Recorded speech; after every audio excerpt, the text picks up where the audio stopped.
Salut tout le monde, c'est Jinji dans le cadre du RPG Week numéro 16, si je dis pas de conneries. Ouais, c'est ça. Et donc dans ma rubrique sur jeu de rôle et dans le cadre du RPG Week, on va traiter de la difficulté d'interpréter un personnage. Donc la question était pas compliquée, donc c'est quel est le personnage avez-vous eu de la difficulté à jouer. Bon, alors la réponse aurait pu tenir en une minute, c'est-à-dire que je n'ai aucune difficulté à jouer les personnages. Et je n'ai vu aucun rôle de PNJ qui demandait une certaine forme de subtilité. Ou au moins il y en a eu quelques-uns, mais ça n'a pas été nécessaire puisque on va dire que les contacts, les rapports PJ et PNJ, je parle de l'interaction des joueurs avec le ou les 10 personnages, étaient potentiellement limités. Pas limité parce qu'ils n'avaient pas tant de visibilité, mais tout simplement parce que on va dire que les joueurs sont plutôt expéditifs. Mais du coup, ça serait quand même bien de parler du pourquoi je n'ai pas de difficulté à interpréter un rôle. Alors c'est pas compliqué, je suis quelqu'un qui comment dire ça, a un niveau d'immersion qui est parallèle à l'idée même de l'immersion. En gros, je n'ai pas besoin de faire un grand effort pour imaginer une scène ou tout simplement à décrire ce que j'imagine. Voilà. Donc jusque-là, il n'y a pas de problème. C'était difficile au début, puis après c'est devenu assez limpide, hein, c'est comme n'importe quel exercice, ça va assez vite. Et du coup, il y a d'autres choses qui se sont ajoutées à ça. Alors c'est quoi la première chose? La première chose, ça serait le lien avec les personnages. C'est-à-dire que ce soit un PJ que j'écris pour moi ou tout simplement un PNJ que je vais interpréter, j'ai qu'à fermer les yeux, visualiser et ensuite je me pose la question du comment, du moins comment je vais essayer de développer tel ou tel aspect, et en même temps pendant que j'imagine, je visualise le personnage en face de moi, un peu comme dans un huis clos où on est tout juste assis en face de l'autre, je pose des questions qui pourraient me permettre justement de, comment dire ça, de comprendre un peu plus le rôle. Et du coup, en fonction des réponses, ça me permet d'interpréter le rôle sans trop de difficultés. Donc ça, c'est le premier facteur. Le deuxième facteur, il est assez évident. Quand quelqu'un joue au jeu de rôle, c'est rare que le niveau du rôle dépasse le niveau d'interprétation possible par le joueur qui l'a créé. Sauf dans certains cas où il y a la fameuse question, une question que j'avais traitée à l'écrit il y a quelques années, mais peut-être que je ferai une vidéo là-dessus, sur le fameux que se passe-t-il quand vous avez de l'intelligence ou du charisme représenté par des caractéristiques, mais que malheureusement vos propos, votre façon d'interagir ne vont pas justement dans ces deux sens-là, donc dans le sens de l'intelligence ou dans le sens du charisme. En fait, pour moi, j'ai un point de vue, on va dire pas tranché sur la question, mais un point de vue que j'ai beaucoup questionné au fur et à mesure du temps, c'est que pour moi, l'intelligence et la... comment dire ça, de toutes les façons, il y a plusieurs formes d'intelligence, mais l'intelligence dans le sens extrêmement large et le charisme n'est pas quelque chose qu'on arrive à simuler. De la même manière que je pense que l'épique, la soi-disant quête épique d'un personnage, n'est pas quelque chose qu'on provoque, mais c'est quelque chose qu'on impose de même.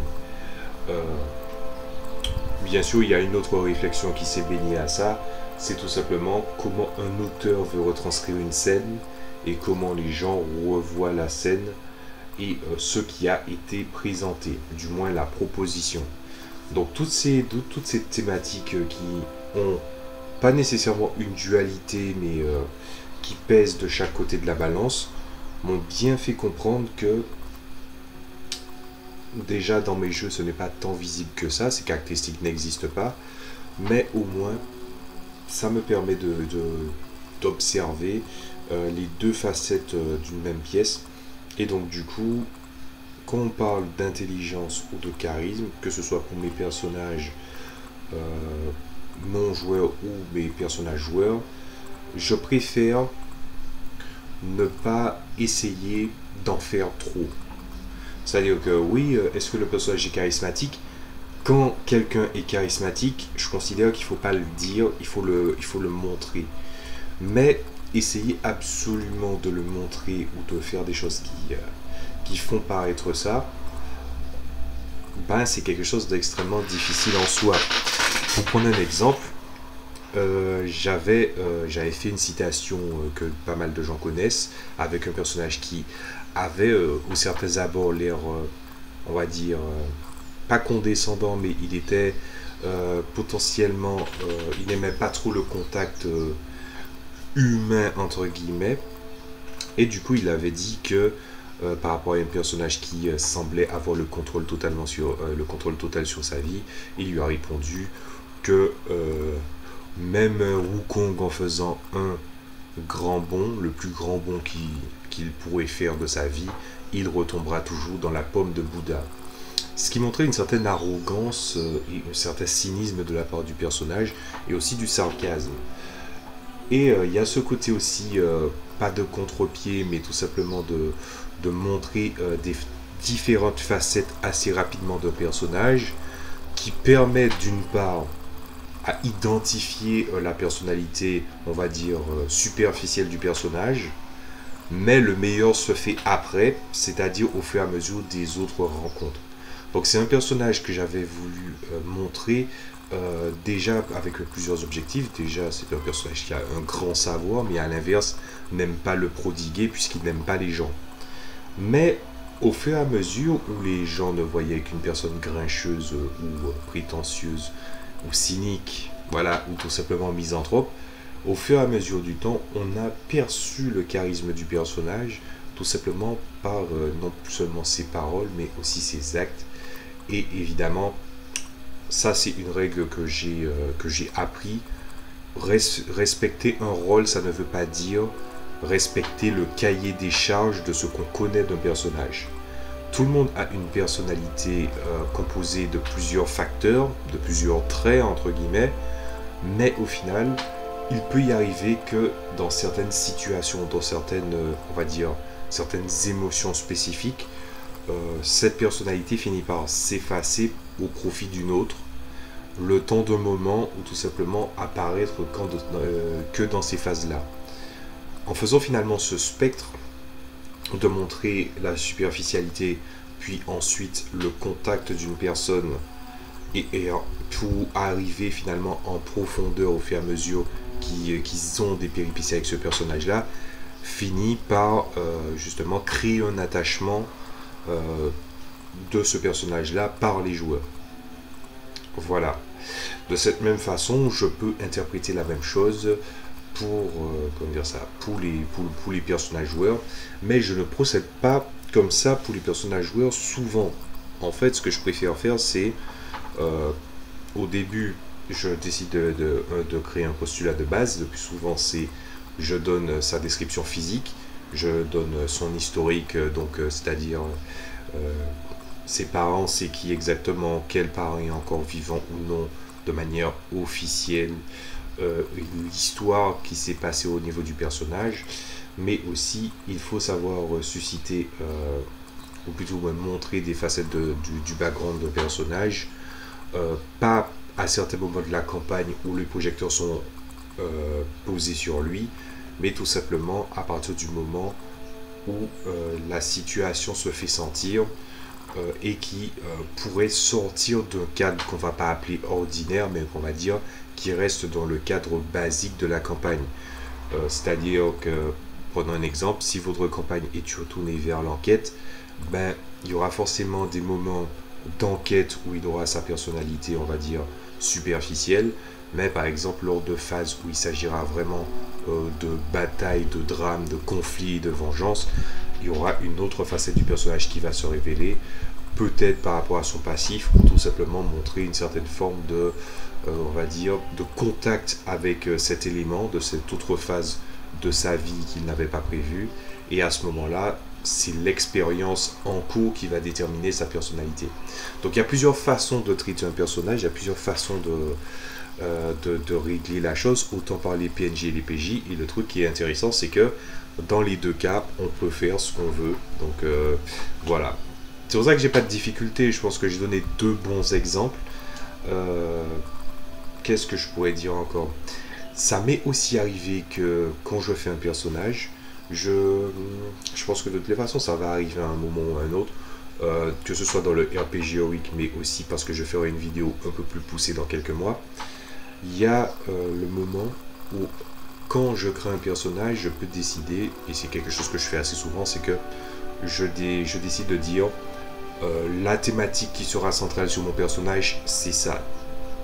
On a tous l'impression parfois, peut-être que c'est moi que ça regarde, et certains joueurs m'ont fait à peu près la même remarque, mais il y a certains éléments, certaines thématiques ou certains concepts qui tournent autour de nos vies sans qu'on s'en rende compte.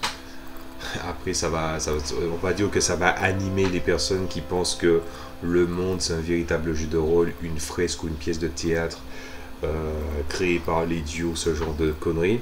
Mais en quelque sorte, il y a des éléments de la vie qui fait un peu penser à ça.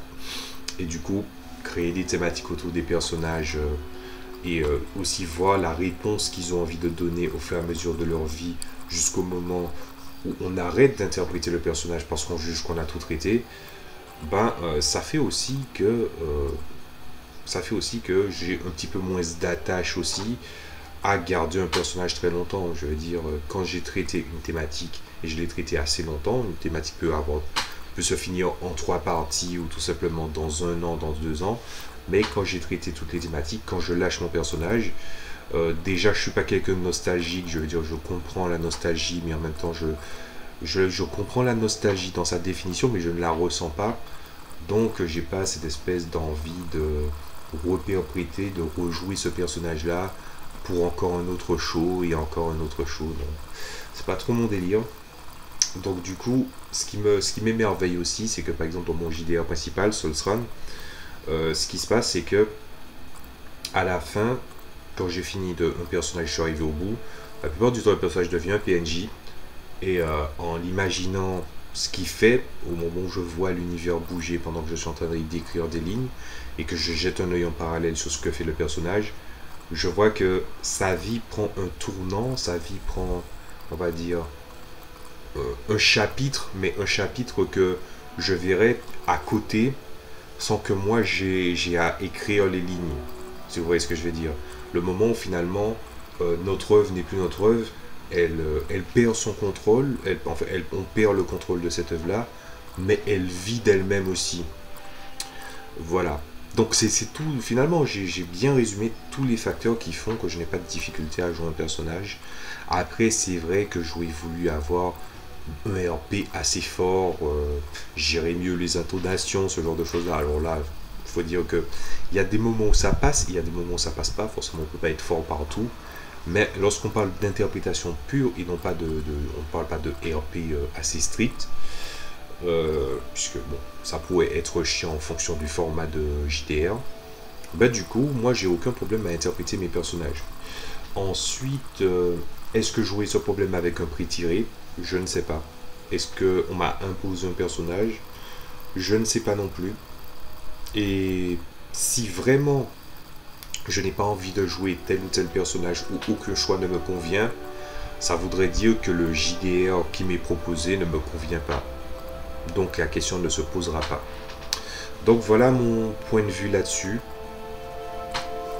C'est vrai que je pourrais essayer de discuter un petit peu de l'interprétation des rôles, que ce soit par exemple des archétypes, des gimmicks ou ce genre de choses-là, mais c'est vraiment pas mon délire. Voilà, je vais dire, au niveau dramaturgie, je connais 2-3 concepts et il y a peut-être 2-3 notions que je connais et que je peux appliquer, mais que pour autant, on va dire que je n'arrive pas nécessairement à mettre un doigt là-dessus et expliquer tout le procédé qu'il y a derrière. Mais au moins, je pense que peut-être dans l'avenir, je pourrais proposer certains programmes, certains trucs, certaines vidéos qui pourraient être utiles à l'avenir. Voilà. Donc je crois que c'est pour la première fois sur les 6 prises que j'ai faites depuis l'existence du RPG Week, depuis que je connais l'existence du RPG Week. C'est la 6e prise. Et je crois que c'est la prise qui est dans le format qui me convient le plus. Et surtout, c'est celle qui est pas le moins brouillon, mais où j'ai vraiment l'impression d'avoir dit l'essentiel. Donc voilà, c'est tout. Si vous avez aimé la vidéo, n'hésitez pas à mettre un pouce en l'air. N'hésitez pas à évidemment partager la vidéo ou à commenter. Surtout par exemple si vous avez des problèmes d'interprétation de rôle où il y a vraiment des moments où vous avez eu des pré-tirs où vous avez joué un rôle et puis que vous avez l'impression qu'il vous a échappé, si vous pouvez faire des témoignages de ça, ça serait intéressant. Comme ça au moins si vraiment il y a des sujets qui pourraient sortir de ces commentaires là, je pourrais en faire des vidéos, ce qui pourrait être finalement pratique pour vous. Enfin, donner au moins une réponse, mais pas de montrer la réponse. Voilà. Donc c'était Gingy pour Gingy DR. Dans le cadre du RPG Week, je vous dis à la prochaine fois. Salut à tous.